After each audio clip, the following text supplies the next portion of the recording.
سیقولون ثلاثۃ رابعہم کلبہم، ان قریب وہ کہیں گے. کون کہیں گے؟ جنہوں نے اصحاب کہف کا قصہ چھیڑا. ثلاثۃ کے تین ہیں، رابعہم کلبہم چوتھا ان کا کتا تھا. یعنی بعض لوگوں کے خیال میں اصحاب کہف کی تعداد 3 تھی، وہ 3 نوجوان تھے. وَيَقُولُونَ اور وہ کہیں گے خمسۃ 5 تھے، سادسہم کلبہم چھٹا ان کا کتا تھا. رجمًا بالغیب اٹکل پچو باتیں، یہ لٹرل میننگ نہیں ہے بلکہ محاوراتی میننگ ہے. رجمًا بالغیب، رجم کہتے ہیں پتھر مارنے، بالغیب غیب کے ساتھ یعنی اندھیرے میں پتھر پھینکنا، قیاس آرائی کرنا.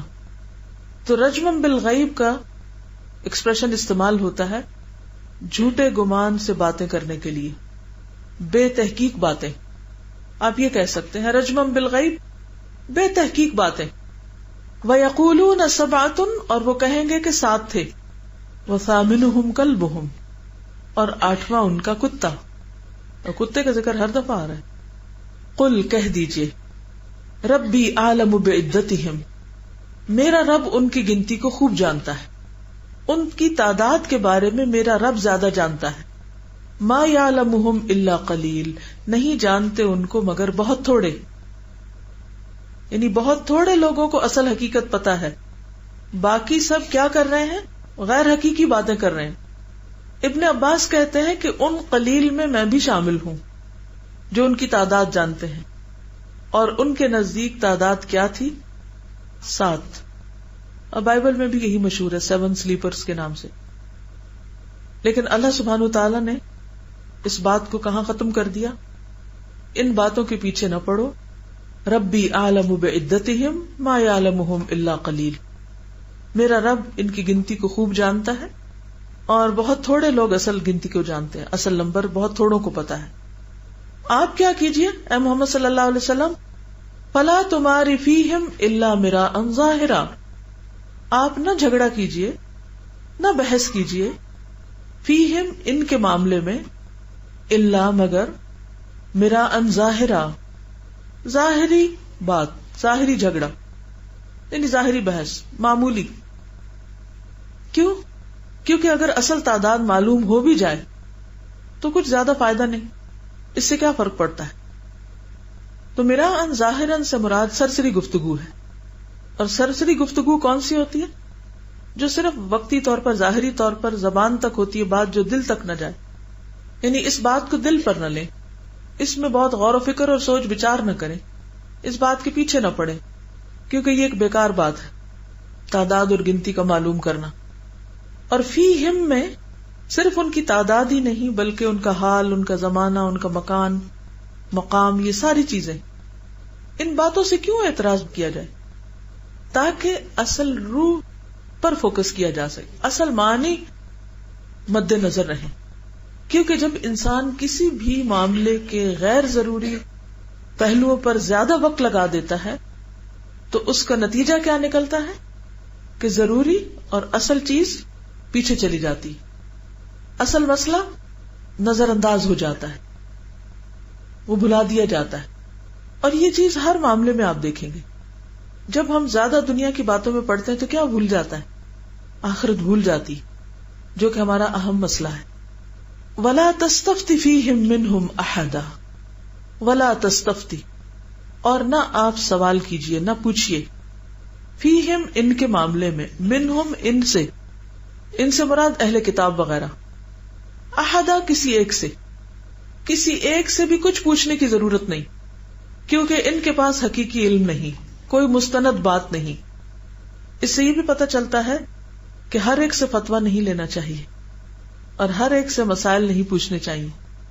قرآن مجید نے اس کا ایک معیار بتا دیا، فاسألوا اہل الذکر ان کنتم لا تعلمون، اہل علم سے پوچھو، اہل ذکر سے پوچھو اگر تم نہیں جانتے. اس کا کیا نقصان ہوتا ہے اگر انسان ہر بات ہر ایک سے پوچھنے لگے، ہر ایک سے کرنے لگے؟ مثلا آپ کے قرآن پڑھنے پر کسی نے اعتراض کیا کہ آپ ٹھیک نہیں کر رہی، اب آپ چلی جاتے ہیں کسی ایسے شخص کے پاس جس نے کبھی قرآن پڑھا ہی نہیں مثلا، تو وہ آپ کو کیا مشورہ دے گا؟ چھوڑ دو، کیا فائدہ. تو اگر آپ کسی ایسے شخص سے پوچھیں گے جس کے اندر قرآن کا فہم ہو، سمجھ ہو، روح اتری بھی ہو، اس کو جب پتا چلے گا کہ آپ بھی قرآن پڑھ رہی ہیں تو آپ کو کیا مشورہ دے گا؟ وہ تو بہت انکریج کرے گا آپ. اچھا، اب آپ کا معیار کیا ہوگا؟ آپ کس سے پوچھیں گی؟ اگر تو آپ کا جھکاؤ اس طرف ہوگا کہ آپ قرآن پڑھیں تو لازماً آپ ایسے شخص کو ڈھونڈیں گی کہ جس نے قرآن پڑھا ہو اور وہ آپ کو مشورہ دے.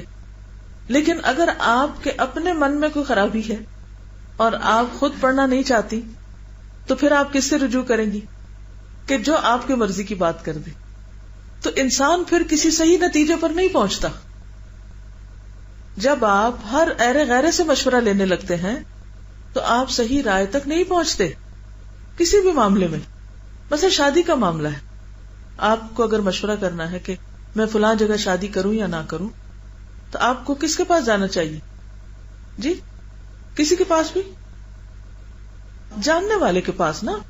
دیکھیے قرآن نے کیا معیار دیا ہے، فَاسْأَلُوا أَهْلَ الذِّكْرِ، جاننے والے سے پوچھو. اسی طرح آپ کو کوئی چیز خریدنی ہے تو کس سے مشورہ کرنا چاہیے؟ جو کبھی بازار ہی نہ گیا ہو.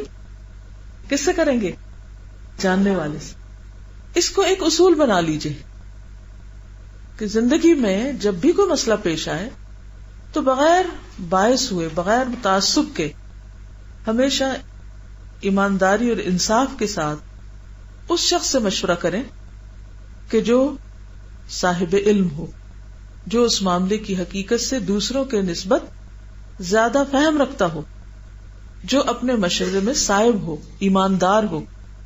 مثلا اگر دو لوگوں میں چپکلش ہو، ایک کے بارے میں آپ اس سے جا پوچھیں جو اس کو پسند نہیں کرتا تو آپ کو کیسا مشورہ ملے گا؟ منفی ملے گا، کیونکہ اس شخص کی رائے اس کے بارے میں درست نہیں. تو بات یہ ہے کہ یہ بھی ایک اور اختلاف اور تنازع تھا.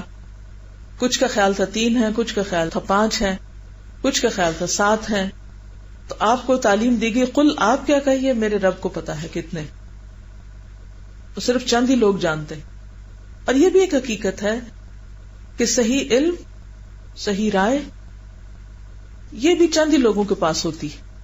لیکن عموماً ہم میجورٹی کو دیکھتے ہیں، اکثریت کیا کہتی ہے، ٹرینڈ کیا ہے، رجحان کیا ہے، زیادہ لوگ کس بات کو پسند کرتے ہیں.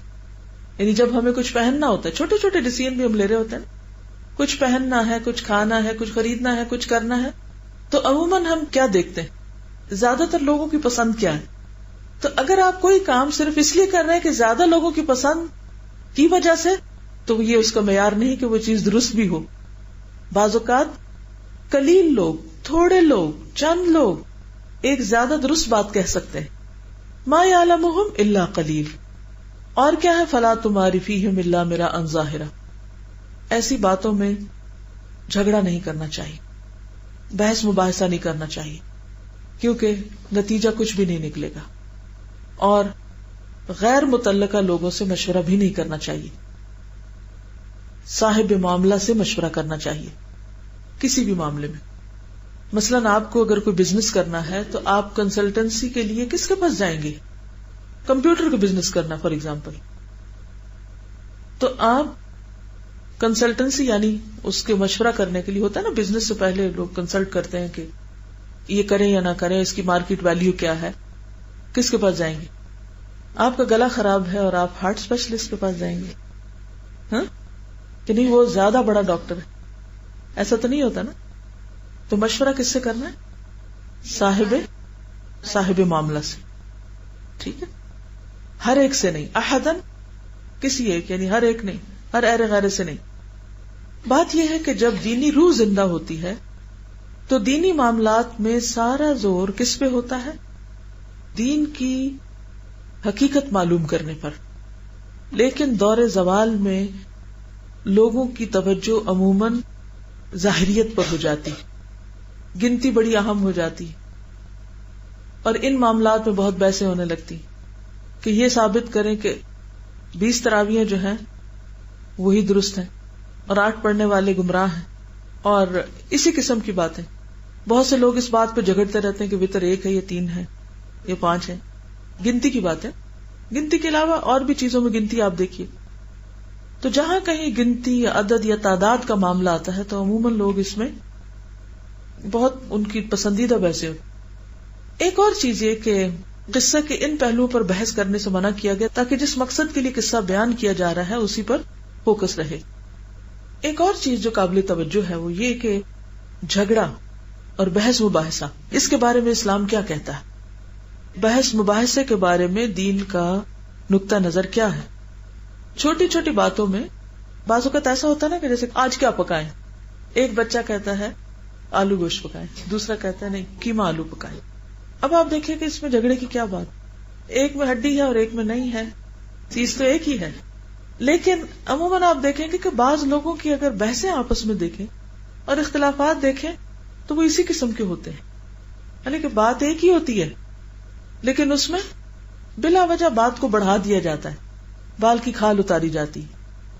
اس بارے میں دین کیا کہتا ہے، اس پر آپ کے لیے ہوم ورک ہے کہ کوئی ایک حدیث یا کوئی ورڈکٹ، اسکالرز کا کوئی فتویٰ یا کوئی چیز تلاش کر کے لائیں. میں چاہتی ہوں لائبریری پھر آباد ہو، خود پڑھ کر آئیں. کہاں سے پڑھیں گے؟ کون سا باب نکالیں گے؟ کتاب الخصومات. ٹھیک ہے، چلیے کتاب الخصومات نکال لیجیے. خصومات کہتے ہیں جھگڑوں کو. ٹھیک ہے، سمجھ آ گئی سب کو؟ تو نکال کے آپ پڑھیے کہ کیا کہتی ہیں حدیثیں اس بارے میں. اس میں ایک تو تھی نا بحث، بال کی کھال اتارنا، اس کے بارے میں دین کیا کہتا ہے. اور اس کے علاوہ اختلافات میں جو جھگڑے، لکھ لیا ہوم ورک بس. ٹھیک ہے، نقل نہیں مارنی کہ اچھا تم مجھے بتا دو کیا پڑھا تھا. اوریجنل ٹیکسٹ، اصل کتاب کھولنی. بخاری میں دیکھ لیں، مسلم میں دیکھ لیں، کسی کتاب میں ہو سکتا ہے یہ چیپٹر ملے، کسی میں نہ ملے.